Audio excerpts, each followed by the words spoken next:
So, Jess, you wonder what happened to me? What happened to you? I had like a big ADHD moment the other day. Aside from all the others? Yeah, aside from my life. But here's this one.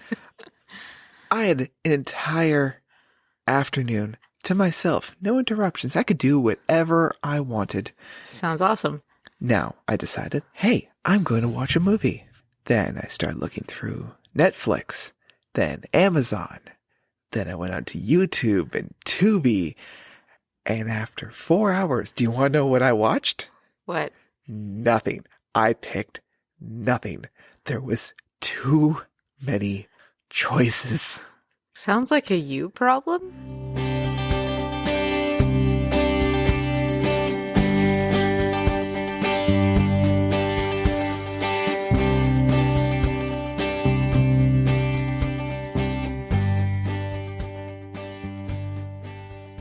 Hi, welcome to Eat A Fix, a podcast about a couple hyperfixating on obscure pop culture.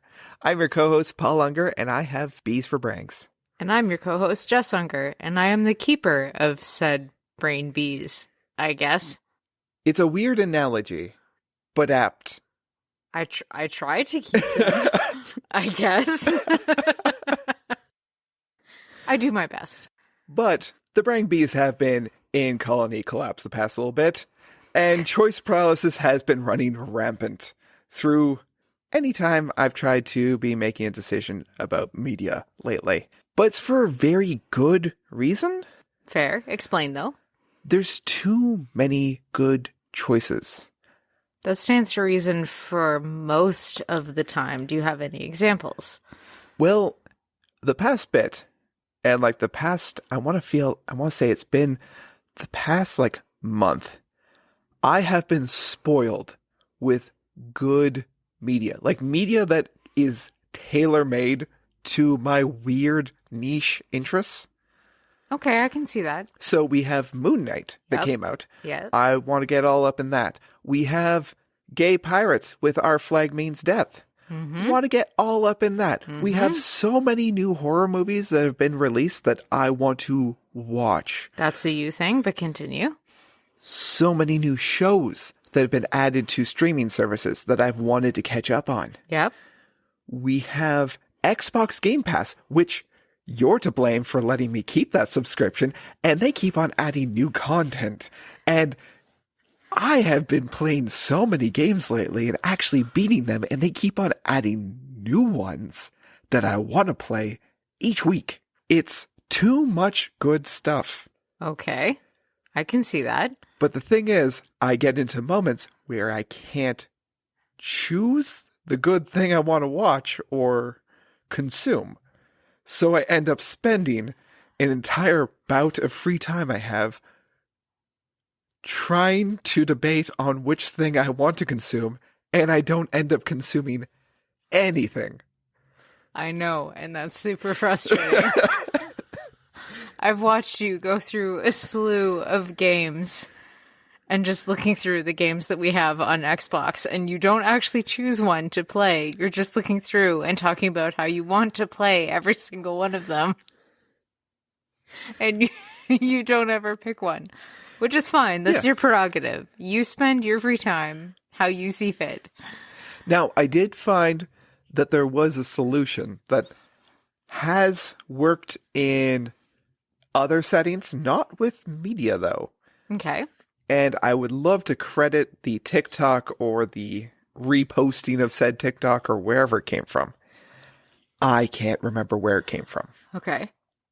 It was this idea of narrowing down your choices between two options. And so you pick the option that you want and you give yourself the option of, in this case, writing. I've been wanting to do a lot of writing, but have a hard time of setting it up, doing that, and actually getting it done. But I realize in the system, you set it up of, I want to get writing done. Do I want to sit at the table and do that? Or do I want to sit on the couch and do that? So you give yourself those two binary options for the task you want to do. Right. And you don't deviate from that. Doesn't work when there's 50 bits of media that you want to consume on the daily. True. But it does help in professional settings and in those weird creative things that I want to do, like writing, drawing, all that fun jazz. Okay. But I know when it came to this episode, you actually helped me because I had all these ideas of the things that I wanted to talk about, but again, was just weighed down by those options. I could not narrow down which one I wanted to talk about. And then you're just like, Charro. And like the sudden weight of choice was lifted from me because suddenly that's all I wanted to talk about. I had recently done a rewatch on a particularly slow Sunday at work because I work on Sundays and from home that day. So I had that kind of on in the background and I did a rewatch. And it reminded me of how absolutely amazing the movie is. And I know you love it too. Oh, yes. And I love it for other reasons because first off, it's a solid Western movie. It's a solid spaghetti Western movie. It's no fistful of dollars, good, the bad, the ugly. It's not top tier like that, but it's a solid mid-tier Western movie. It's not a spaghetti Western though. No, I think I use that term rather loosely.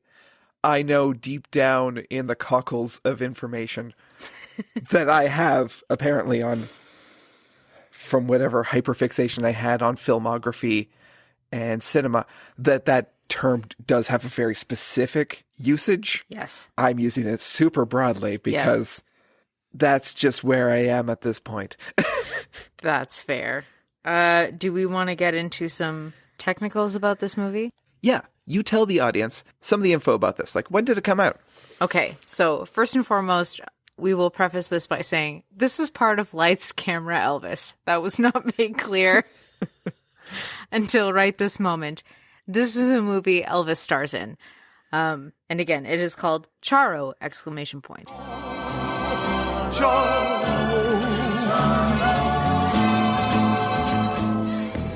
This is very important to differentiate it from the Spanish singer, in case you go looking for it. Charro! ! That's very important. This was released in 1969. It is a whopping hour and 38 minutes long. It was directed by Charles Marquis Warren, who has done a slew of other westerns, which is a point for this movie and much more than any of Elvis's other movies. Really. It stars Elvis Presley, obviously, as Jess Wade, Ina Balin as Miss Tracy, Victor French as Vince, and Solomon Sturges as Billy Roy. And just because he's my favorite character, I'm gonna mention him here. James Sicking as Gunner. And I will give you the synopsis. Give me just a minute. I'm gonna give you two because I have two favorite ones. Okay, so the IMDb synopsis is: Vince Hackett's gang steals a prized Victory cannon from Mexico and blames the deed on ex-gang member Jess Wade, who wants to go straight. But I like the Google one better. A reformed outlaw, Elvis Presley's, old gang tries to frame him for the theft of a jeweled Mexican cannon. And I've seen this movie at least a half dozen times to my memory. And me more so. And I do not recall seeing a single bedazzlement on that cannon. I agree. It is painted mostly white. It is accented in red and gold, but I have not seen hide nor hair of any jewel.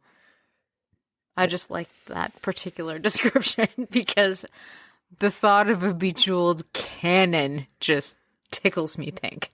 But that's just me. Highly impractical. I agree. We're going to say this will be filled with spoilers of a movie that is a bajillion years old. Yes.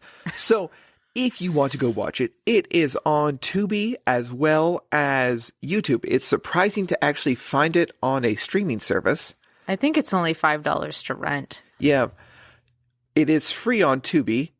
Also, you can watch Clambake on Tubi. Let's not. No, don't recommend. So, if you do not want to be spoiled on this ancient movie, go watch it beforehand and then come back to us. We'll wait.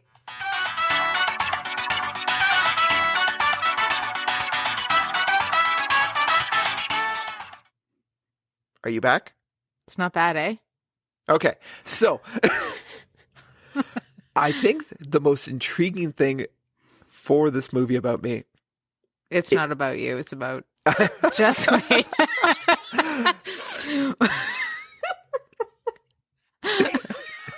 Sorry.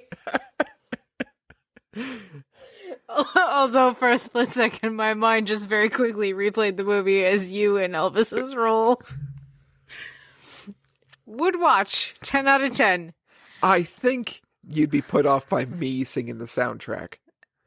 No. Because it can't be any worse than what's there. No, because I have the singing voice of a crow with laryngitis.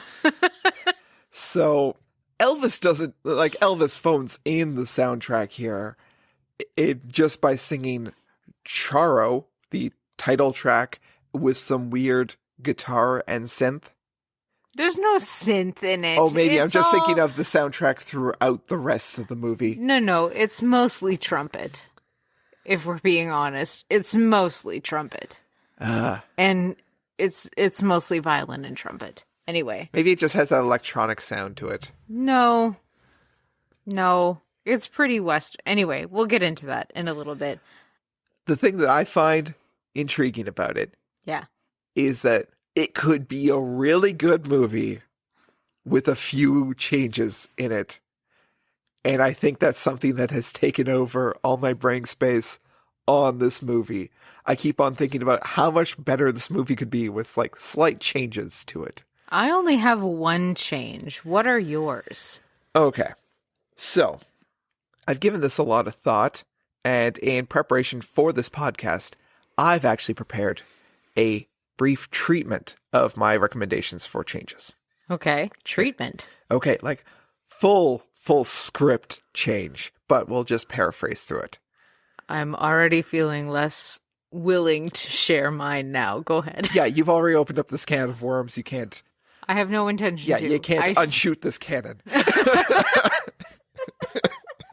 Half the town is already wrecked. You can't unshoot the cannon. Okay, go ahead. So, in the movie, Elvis actually plays a pretty good role. We'll just get that out of the way. Elvis plays a fairly good character. The villain of this, Vince, is actually a fairly good villain. His absolute scoundrel of a brother, Billy Roy. One letter difference. I cannot get it straight in my head. That's why I'm here. Plays a very good bad guy. Like he's so good that you hate him from his first appearance on. Billy Roy is Vince's brother, not Elvis's. Elvis is just Wade in this, in case there's any switching between the terms. Okay, continue. So, that said, it's a good B-Western movie. Here is my changes. Okay. So, Elvis is very much a gruff, gun-toting individual. Yep. And in this, he is basically turned into the scapegoat for the gang trying to get away. And they do this by burning him on the side of the neck to mimic one of the other gang members that got straight up unalived during their getaway stealing this cannon. Yep. In my change here, you make Elvis not the gruff cowboy who is good with a gun. You make him the slick-talking sort of scoundrel who has gone by on his words rather than his gun. He talks himself out of a situation, and when he gets that same burn from the gang, he loses the use of his voice temporarily. Ooh. He's not so good with a gun, so he has to make his way back to some safe ground. So he goes back to his hometown, where his girlfriend, but not quite girlfriend, Miss Tracy, is waiting. Mm-hmm. Everything kind of plays out. The gang ends up hitting a storm and having to double back, so Billy Roy comes into town like he does in the movie, shoots the sheriff. The sheriff, trusting in Jess, Elvis's character, deputizes him. Yep. Now, not having his voice to encourage the people of the town, he actually now needs to act on what he's trying to do. He wants to be a better person. Now he can't just talk about it. He needs to show it. So he makes sure that Billy Roy goes into prison. All the people are armed. The town is defended. Now, when Vince comes into town, he stands his ground. He doesn't give up Billy Roy. And then when you have the Federale come in, who are searching for the cannon, who is helmed by a Lieutenant Riviera, who, for the brief 5 minutes he's in the film, overshadows Elvis. He is a much more attractive man. He is so, and the second he opened his mouth, you are melted. You are a puddle. End of story. So in the movie, Vince is trying to negotiate Billy Roy's release when the Federale show up. He wants to get him out of the way, so he leads them into an ambush. They are gone within 5 minutes. It's barely a blip on the runtime of the movie. Which is unfortunate. In my treatment, he makes his way... Lieutenant Riviera actually survives and makes his way back into town. With the help of Elvis, he helps prepare for the raid on when Vince is coming back to get Billy Roy. Ooh. Now, the cannon starts shooting on the town once nightfall hits. Yep. When negotiations go south. Elvis decides to go out, and he's going to take out Vince once and for all. Okay. Now, he gets a good shot on Vince. And maybe this is because we just watched this whole thing about queerness in Cowboys, and maybe because now watching this movie, it's just like, there's a lot of weird tension between Vince and Jess. Including a point where Vince and Jess meet up, and the first thing out of Vince's mouth is, "I missed you, Jess. Can't you tell?" Yeah. There's some very... There's big vibes between those two. Anyways, needless to say, Jess has a shot lined up. Yep. On Vince. Yep. At the last minute, he changes over to a barrel of powder sitting beside the cannon. He takes a shot at that, blows up the cannon. Now the gang needs to go into town if they want to get Billy Roy back. Now, in the movie, the gang is like 6 people. A few get shot, one of them by Vince. Then you have Billy Roy, who's in there. One guy just straight up leaves. It's a pretty small gang. Yep. Not really formidable, especially against a whole town. Yep. In this case, you make the gang bigger. Like, we go into the 20s. Ooh. Now, the town is expecting an assault. They decide to use the saloon/burlesque house as the point of defense. Okay. This is where Elvis's girlfriend, not girlfriend, works and runs the place, and there's a weird can number, and again, a weird moment where I thought there was going to be a song, but there wasn't. Really? Just, there's a lot of things that lined up that made me think that, but I digress. Okay. Point is, you have this shootout of them trying to get into the building and the townspeople defending, and at the end, you have Vince being the sole person who is left. He's making his way up, and he's getting to the end there. He's clearly outnumbered. Very slim chances of him getting out. At this point, Jess decides this is the end. He just wants him gone. There's been too much damage. He's seen the damage to the town. He's going to give him Billy Roy. He's going to get him to leave. Now, Vince is pure bloodlust mode. So, when the door opens up behind him, where Elvis was hiding, had a clear shot on him and everything, Vince turns around and shoots. But it's not Elvis standing around the doorway. It's Billy Roy. So instead of Billy Roy being Crushed by a cannon, Vince shoots him. Okay. So at that point, Vince just gives up. All the will to fight has just gone. And then Lieutenant Riviera is able to bring him back to Mexico to pay for his crimes. And Jess gets the all clear for all the warrants that are out for his arrest. Does he ever get his voice back? Yes. Okay. You'd have it back rather hoarse by the negotiations with Vince part, but I think by the end of it he's back to smooth talking. But now with the confidence to wield a gun and defend what's his. Well, I don't want to say what mine is anymore. No. Break me off a piece of it. No, it's one thing, and it's insignificant compared to your complete rewrite that would absolutely make the whole thing much better. If you want, I can make Elvis sing in my version. No, thank you. Please don't do that. There was an auto piano and everything. No, thank you. It could be a whole Rapunzel's I Have a Dream from Tangled. Oh my God. Was it a whole ugly duckling situation? I'm pretty sure that's what the tavern was called in the that Cuddly movie. Duckling. Cuddly Duckling, thank you. Yes. That's burned into my memory. Seen that show and movie way too many times. Yeah. But no, mine was just just change the score. The score is just varying tones and key changes of the main theme. It's just the Charro theme in different keys to attempt, and poorly, match the situation going on.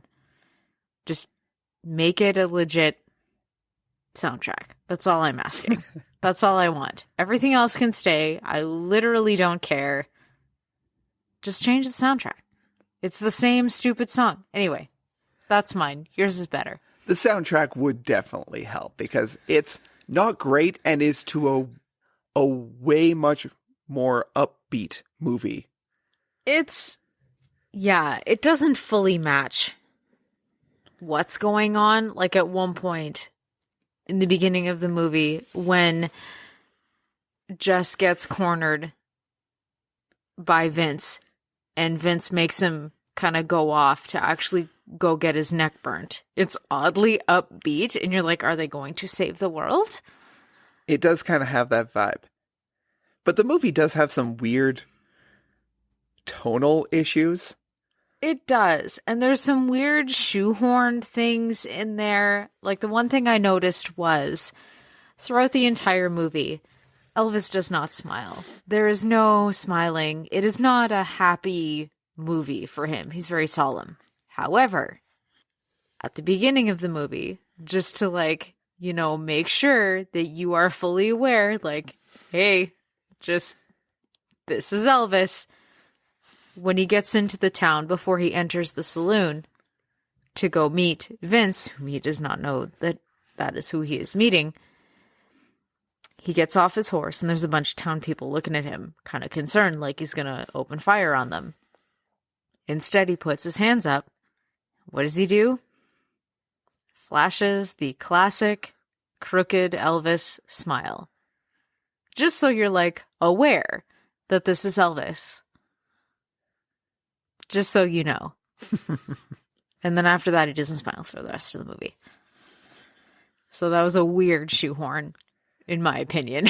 That, and they have the weird machismo, him wrangling a wild horse after he's received a grievous neck wound. Oh, yes, and it is the only pitch black horse in a field of brown and beige ones, and it has to absolutely be that black horse. Which he keeps clear to the end of the movie, even after he has other horses, which, not cool, man. I know. That horse has a family. Probably.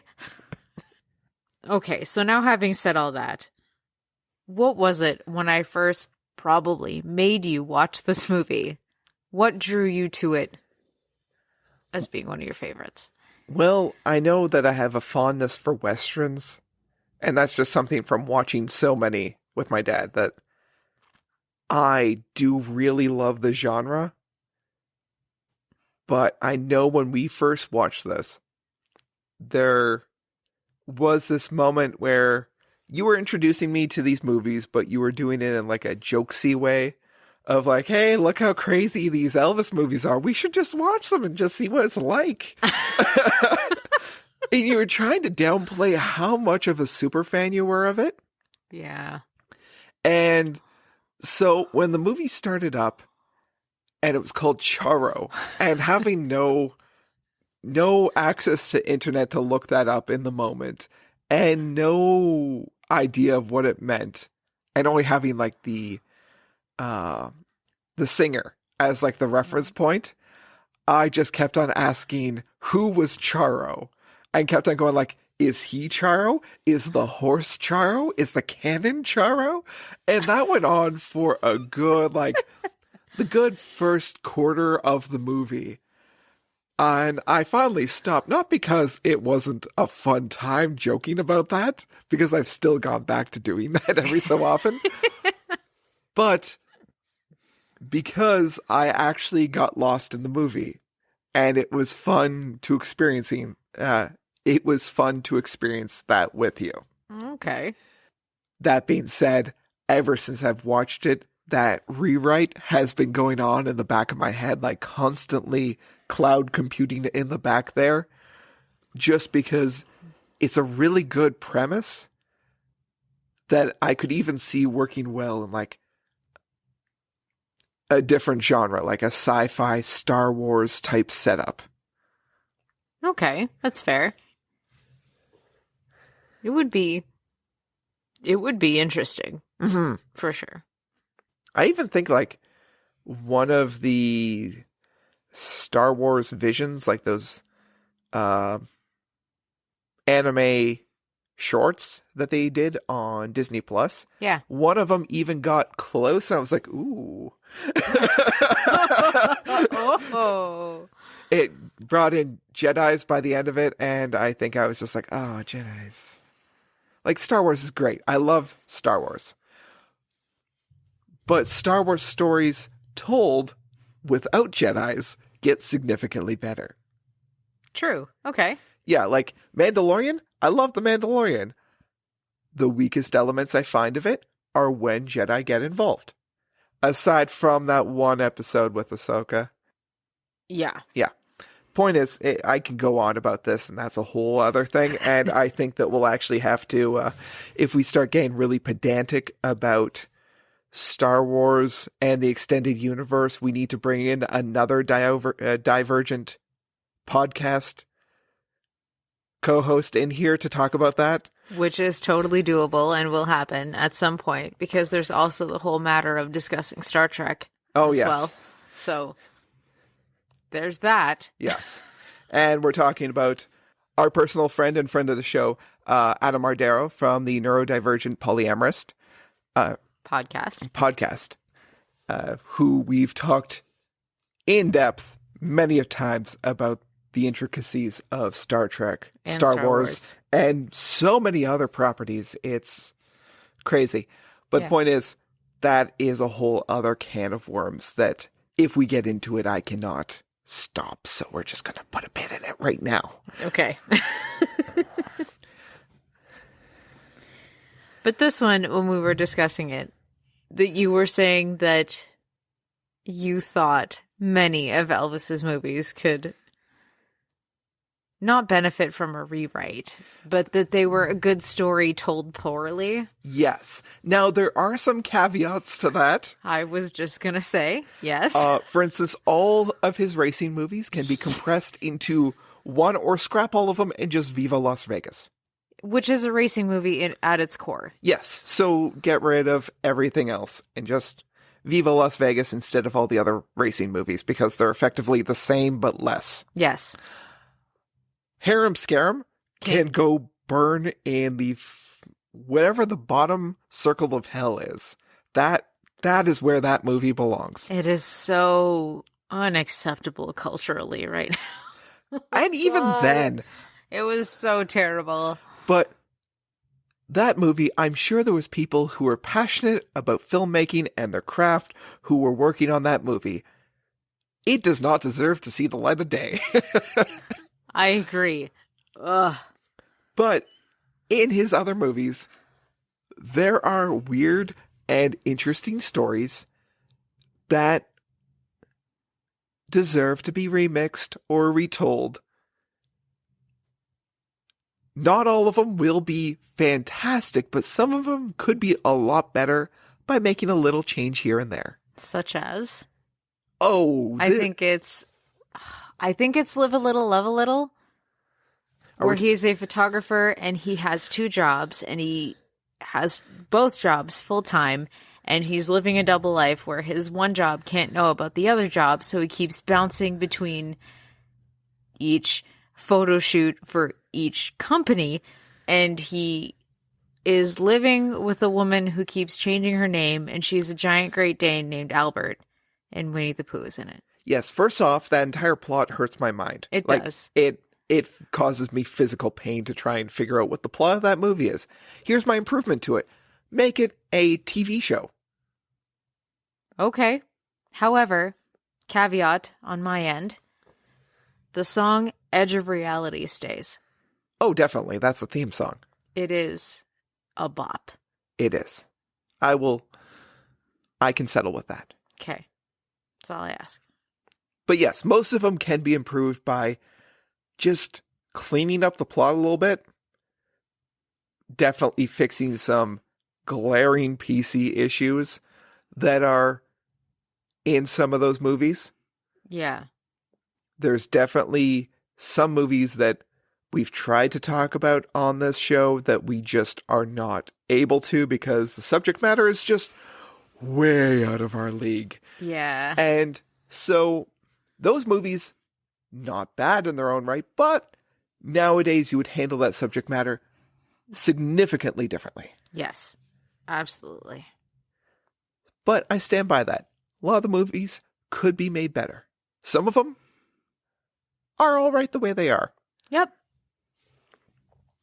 Yep. We should do an episode on It Happened at the World's Fair. Just for the simple reason that it stars like a 12-year-old Kurt Russell. And he hoofs Elvis in the shin, and it's amazing. So that, and then maybe Double Trouble, because it is the Scooby-Doo episode. But those will come later. Those will come later. We have probably a few more that we're going to do. The rest are just going to kind of blend into the background. And because they are not worth mentioning in any way, shape, or form, they are extraordinarily boring to a degree. Yeah. Like, they just kind of melt into the background and they share a plot with like 3 of the other ones. It's just not worth it. Yeah, it's like a big Elvis stew. Yeah. Where like you can't really differentiate where the meat came from. I don't know. Yeah, this analogy got away from us. Yes. But anyway, yes. Just to briefly touch again on the very brief 5 minutes, Lieutenant Rivera is on the screen. The Mexican federale that shows up to try and catch Elvis. Yes. And the cannon. Wow. Just overshadows Elvis in every way, shape, or form from the moment he gets off his horse and dusts himself off and opens his mouth to say words. You might as well just facepalm Elvis out of the whole entire movie and be like, okay, we are done with you. It's about him now. You are done. This is his movie now. It's his movie now. And it's so disappointing that this beautiful man gets gunned down within 5 minutes. It's terrible. But between him, Miss Tracy, and Elvis's character, a lot of pretty people in this movie. Yes. And now I'm stating another fact. This is the only movie that I've seen of Elvis's with any sort of allusion to nudity. Oh, yes. You want to tell the audience at home what you're talking about. So, at one point, after he's been burnt on the neck by Vince, he goes to Miss Tracy's saloon to look for the gun he left with her 2 years ago. So he's sneaking in. He's now snuck into Miss Tracy's room where she is having a bath. She's proper washing her back with a big old long brush on a stick, and she hears him. So obviously she wants to know what the ruckus is in her room. She's supposed to be by herself. So she gets up out of the bath, does not towel herself off, just immediately grabs a robe. Said robe is semi-transparent with strategically placed lace. So she gets out to meet whatever intruder is in her room, and this robe is clinging to her. Very well. So that is the closest I have ever seen to having any sort of nudity in any Elvis movie. Not that I don't think I would want to see him. No, I wouldn't. No. As lovely as he is to look at, he's clothed is nice, and I'm good. Yeah. But yes, that is the closest we get to nudity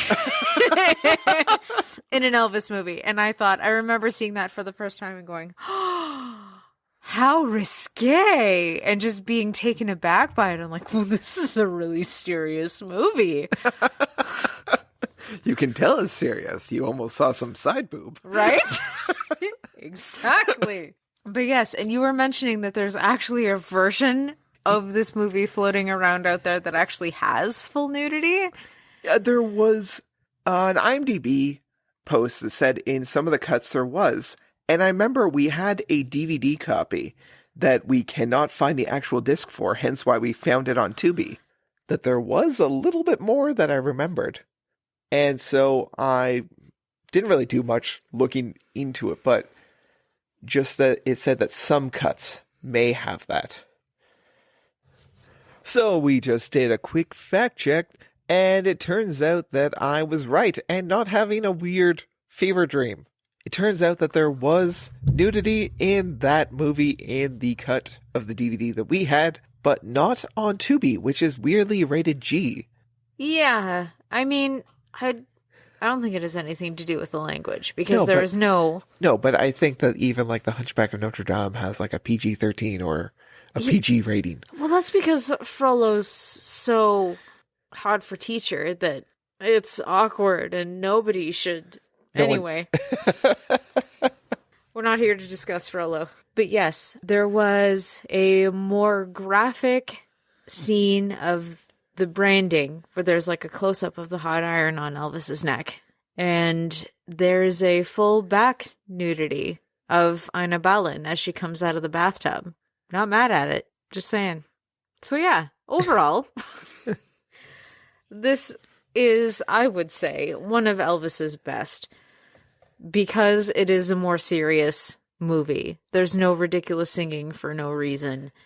And actually, he doesn't play any diegetic songs in it. No, exactly. He sings the theme song, but it's not his character actually singing. No, it's literally just the theme, and that's it. It's no more than that.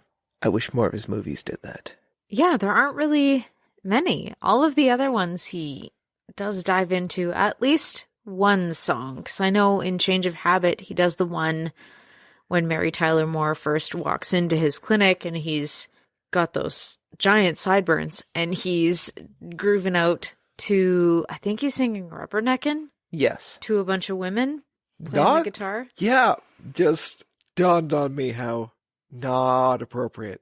Anyways. It's a bop though, seriously. Rubberneckin' is a good tune, just saying. It is a very upbeat song. But yes, anyway, it is one of the only ones where he doesn't actually sing in the movie. Flaming Star, he only has the one tune, and it's because of a birthday party where he sings for everybody, and then that is literally it. Yes, thankfully. Thankfully. It was almost more than that, but we won't get into it. Yeah. But if you haven't yet, we do suggest that you do check out Charro. Again, one of the few movies you can actually stream for free. Yeah, it's on Tubi, along with Clambake. Don't watch Clambake, though. It's not... I mean, if you have a free evening and you just want to watch something to make fun of it, you can watch Clambake. That's fine. But we recommend Charro instead. So, Jess, I have a question for you. Okay. What have you been fixating on lately? Oh, man. I am a little ashamed to admit this because otherwise I would absolutely not be interested in this. I am fully into the Johnny Depp Amber Heard trial right now. Yeah, I've been getting updates on that on the daily. I have been as well. Oh, no, I meant from you. Oh, from me. Yeah, sorry. Yes.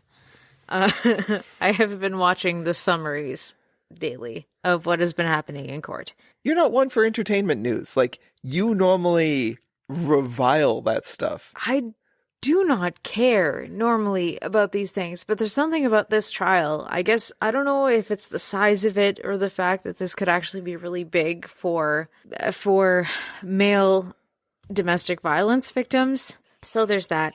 And then the other thing I've been really into that's been giving me more serotonin than I care to admit is synthwave music. Synthwave playlists on like YouTube and Spotify have just been giving me all the good brain chemicals. Maybe it's because I was born in the 80s, 1986, and I had like 4 years to absorb all of the synth. But I don't know, it just brings me a lot of joy, and I have no idea why, but I am full pin into it because it makes me extraordinarily happy. What are your current hyperfixations? I know that I've been excited about Moon Knight coming out, and with that and Doctor Strange it's actually in theaters now as we're recording this. I have gotten back into comics. So we have a friend who owns a comic book shop down in Windsor. Yep, Rogues Gallery, if you ever want to go check it out. And I've been talking to him about different comics and kind of going back and forth about like our top 10 of this comic book or this character or this writer or this artist. And apparently I have very strong opinions about certain artists and writers that I did not realize I had or could vocalize as succinctly as I have until it kind of got into this fixation of going like, oh yeah, so-and-so has like really not been progressing as an artist and their coloring is all over the place. It's like, wow, I apparently retained all that info from a book I read a few years ago. So yeah, normally I'm not one to keep up with the Marvel and DC books, or, you know, I just kind of get into the big events or read one particular character's stories. Like I read all the Mr. Knight stories or certain Batman stories. Mm-hmm. But in this case, I've actually been going around and like sampling different characters that I haven't actually checked out before in different writers. And it's definitely been an experience. It's been interesting. I've really been enjoying it. Awesome. Mm-hmm. I have one of those. Yeah, you really did not like The Dark Knight Returns. I super didn't. I hated it. To be fair, I think that is one of those comics that a lot of people who are trying to flex on people who haven't read comics suggest. But it's a book that was important for how comics changed in the 80s and not necessarily for the better. Yeah. Because we got The Dark Knight Returns, we also got Spawn. And all the grim, dark people with big shoulder pads and like dark, broody backstories. So, I mean, there's some good that came from it, but a lot of extreme 90s stuff that was not good. No, I remember being really angry at the person who suggested it to me and who very strongly actually advised me to read it. And I wanted to throw it at his head so badly because I hated it so much. Like I couldn't follow it. The panels were all over the place. The art style's awful. I hated this. What did this even mean? Couldn't stand it. Anyway. Yeah. So I understand where you're coming from. Mm-hmm. Needless to say, there's a bunch of comic book TikTok and YouTube rabbit holes that have fallen down. Yep. There's a lot of stuff from NerdSync that I've really been enjoying, especially about specific artists and their styles and the weird history that Jimmy Olsen has in the development of DC Comics. That's good, but like the Scooby-Doo episodes. Oh, yeah. are Definitely also down for the Scooby-Doo. which, if you haven't already, if you like eclectic and very personal videos about pop culture, media, comic books, and Scooby-Doo, And Bob Ross. and D&D, highly suggest NerdSync. It's fantastic. Absolutely. Now, I know for us that is going to wrap up this week's episode. So, until next time, remember, like what you like. No matter what the mean kids say. Bye. Bye. Big thank you to Ethel and the Androids for the use of their song Used to Know You for the intro and the outro. You can find the link to their SoundCloud in the show description, as well as all our links to our social media. And thanks for tuning in and listening to our podcast. If you like the show, be sure to review and subscribe on the podcast platform of your choice. I think that went well. It did.